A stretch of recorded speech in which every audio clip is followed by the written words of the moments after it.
Well, let's get more on this. Ross Harrison is a professor at Georgetown University and a scholar at the Middle East Institute.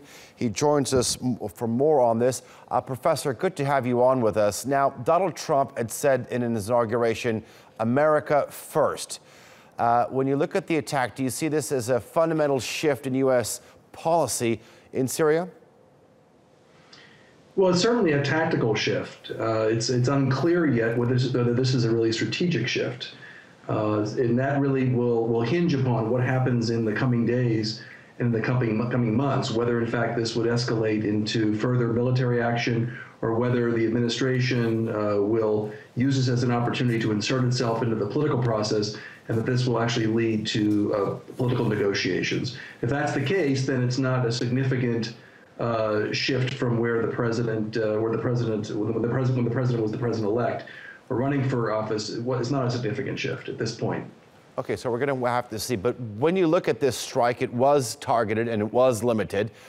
Where do you see the coordination between the two sides, Russia and the U.S., moving forward in Syria?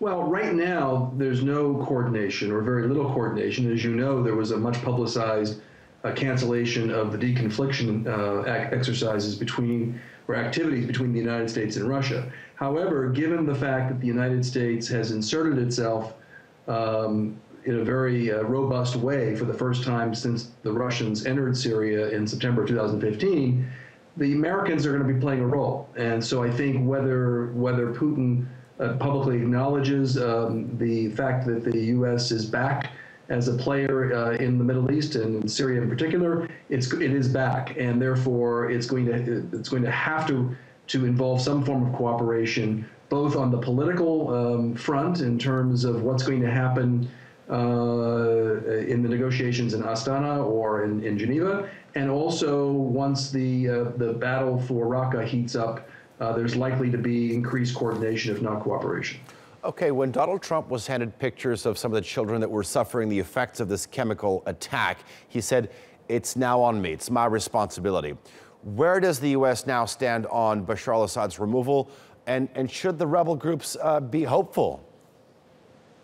I think that this was a message sent to Assad that there are red lines, and that if those red lines are crossed, there are consequences.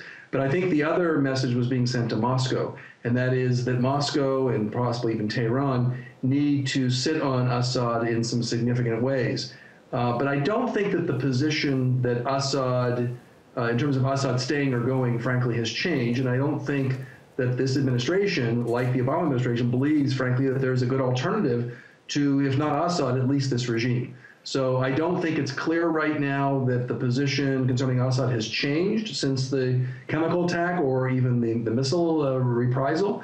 But that's something that we will have to see how that plays out. It depends on how it plays out in terms of what the Syrian government does. It depends on what the rebel groups do on the ground, and obviously how it gets interpreted here in Washington. All right, Professor Ross Harrison, thank you very much for joining us.